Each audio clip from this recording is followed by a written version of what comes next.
आज की क्लास में सभी का स्वागत है। आज हमारा टॉपिक है आयनिक ठोसों की विलेयता, सोलेबिलिटी ऑफ आयनिक सॉलिड। किसी यौगिक ठोस क्रिस्टलीय होते हैं। अपन जानते हैं आयनिक यौगिक होते हैं जो क्या होते हैं, ठोस क्रिस्टलीय होते हैं, जिसमें आयन व्यवस्थित होकर क्रिस्टल जालक बनाते हैं, जिसमें आयन परस्पर व्यवस्थित होकर धनायन ऋणायन कोई भी है वो एक बार व्यवस्थित होकर क्रिस्टल पैकिंग से जब होती है इनकी, तो क्रिस्टल जालक बनाते हैं। आयन विपरीत आवेशित होते हैं, अतः प्रबल स्थिर विद्युत आकर्षण बल द्वारा ये परस्पर बंधे रहते हैं। किस प्रकार से बंधे रहते हैं, विपरीत आवेशित होते हैं। आयनिक यौगिकों को विलय करने के लिए क्रिस्टल जालक को तोड़ना होता है। इसके लिए जो ऊर्जा देनी पड़ती है उसका मान जालक ऊर्जा के मान से अधिक होना चाहिए। यह ऊर्जा विलायकन ऊर्जा से प्राप्त होती है। मतलब जो ऊर्जा दे रहे हैं वो जालक ऊर्जा के मान से क्या होनी चाहिए, अधिक होनी चाहिए।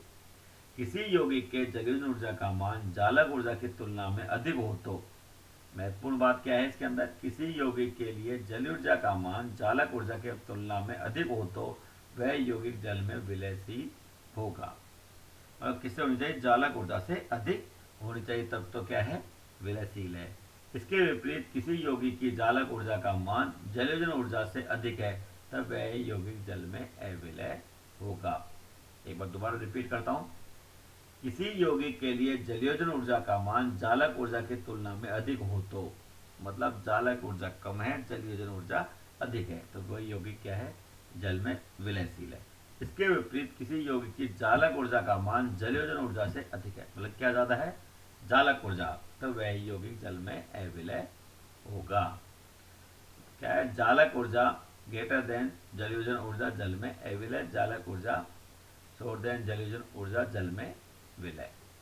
क्रिस्टल में आयन बिल्कुल व्यवस्थित रूप से रहते हैं, मतलब आयन के अंदर जब क्रिस्टल रहते हैं बिल्कुल व्यवस्थित रूप से रहते हैं। विलायकन में यह व्यवस्था बिगड़ जाती है, उसको एंट्रोपी बहुत अधिक बढ़ जाती है। लेकिन आयन विलायक अणुओं में अपने आप को जलयोजन द्वारा व्यवस्थित कर लेते हैं, जिससे इसकी एंट्रोपी घट जाती है। किसी विलयन में बनने में विलायकन ऊर्जा और एंट्रोपी परिवर्तन के प्रभाव को ऊष्मागतिकी द्वारा दर्शाया गया है। किसी तंत्र में मुक्त ऊर्जा को एंट्रोपी परिवर्तन में निम्न संबंध होता है, डेल्टा जी बराबर delta H minus T delta S. किसी विलयन के लिए एंथैल्पी परिवर्तन डेल्टा एच बराबर है विलायकन ऊर्जा या विलयन ऊष्मा। डेल्टा जी बराबर क्या हो गया, L minus T D S. Delta G का मान ऋणात्मक है तो स्वतः प्रक्रम होगा तथा विलयन बन जाएगा। नेक्स्ट है आयनिक यौगिकों की विलेयता को प्रभावित करने वाले कारक।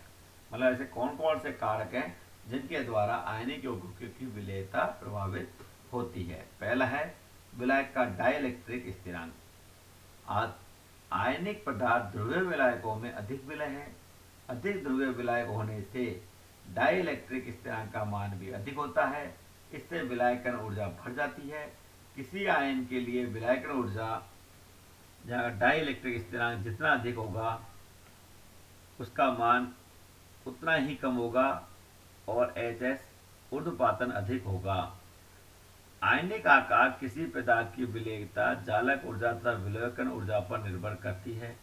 दोनों प्रभाव विपरीत दिशा में कार्य करते हैं, अर्थात जालक ऊर्जा बढ़ने से विलयता कम होती है, जबकि विलायकन ऊर्जा के बढ़ने से भी विलयता बढ़ती है। ऋणायन का आकार बढ़ने से जालक ऊर्जा का मान कम हो जाता है, अतः लवणों की विलयता बढ़ जाती है। सोडियम के हैलाइडों की बढ़ती हुई विलयता, ये क्या एग्जांपल है, सोडियम के जो हैलाइड हैं उनकी बढ़ती हुई विलयता। दूसरा कारण है धनायन का आकार। धनायन का आकार बड़ा होने से विलायकन ऊर्जा का मान कम हो जाएगा, अतः यौगिकों की विलयता कम हो जाएगी। मैं इसका एग्जांपल है मैग्नीशियम से बेरियम तक के सल्फेटों की विलयता का घटता हुआ कम। सबसे ज्यादा मैग्नीशियम, उसे कैल्शियम, प्रेस्टांशियम और बेरियम। बेरियम का क्या है, सबसे कम है। तीसरा कारक है आयनिक आवेश। आयनिक ठोसों की विलयता आयनिक आवेश पर निर्भर करती है। आवेश बढ़ने पर विलायकन ऊर्जा तथा जालक ऊर्जा बढ़ती है। जालक ऊर्जा में वृद्धि विलायकन ऊर्जा की तुलना में अधिक होती है, अतः अधिक आवेश वाले क्रिस्टलों की विलयता सामान्यतः कम होती है। धनायनों के इलेक्ट्रॉनिक विन्यास। धनायनों का जो इलेक्ट्रॉनिक विन्यास है वो भी सोल्यूबिलिटी को प्रभावित करता है। अपन देखते हैं तो 8 इलेक्ट्रॉन रूल एक 18 इलेक्ट्रॉन रूल पाए जाते हैं। तो 8 इलेक्ट्रॉन व्यवस्था वाले धनायनों की तुलना में 18 इलेक्ट्रॉन व्यवस्था वाले धनायनों की ध्रुवण शक्ति अधिक होती है। मतलब अधिक किसकी हो रही है ध्रुवण शक्ति? 18 वालों की। किसकी तुलना में? 8 इलेक्ट्रॉन वालों की तुलना में। यदि धनायन तीव्र ध्रुवण शक्ति वाला हो तो धनायन आसानी से ध्रुवित हो जाता है, वो तो यौगिक में संयोजन लक्षण आ जाता है जिससे इसकी विलेयता कम हो जाती है। ऋणायन की ध्रुवणता व धनायनों की ध्रुवण क्षमता। किसी लवण के ऋणायनों की ध्रुवणता का मान जितना अधिक होता है, फायांस के नियम अनुसार उसमें उतना ही सहसंयोजक लक्षण भी आ जाते हैं जिससे उसकी विलेयता उतनी ही कम हो जाती है। अतः समायनों की उपस्थिति, अन्य समायनों की उपस्थिति। किसी समायन की उपस्थिति में किसी यौगिक की विलेयता कम हो जाती है। अतः सोडियम क्लोराइड जिसकी सामान्य परिस्थिति में जल में बहुत अधिक विलेयता है, HCl की उपस्थिति में अविलेय रह जाता है। विलयन की पीएच दुर्बल अम्लों के लवण सामान्य जल में विलय होते हैं, जबकि अम्लीय माध्यम में उनके ऋणायन H+ से जुड़कर जल अवियोजित अम्ल बना लेते हैं, जिससे लवण घुल जाता है। कैल्शियम ऑक्जेलेट निम्न अभिक्रिया के कारण अम्लीय माध्यम में घुल जाता है। ये जो अभिक्रिया है उसके कारण ही कैल्शियम ऑक्जेलेट है अम्ल के अंदर अम्लीय माध्यम में वह घुल जाता है। नेक्स्ट है ध्रुवण शक्ति एवं आयनों का ध्रुवण। नेक्स्ट की क्लास में इसके बारे में अपन अध्ययन करेंगे।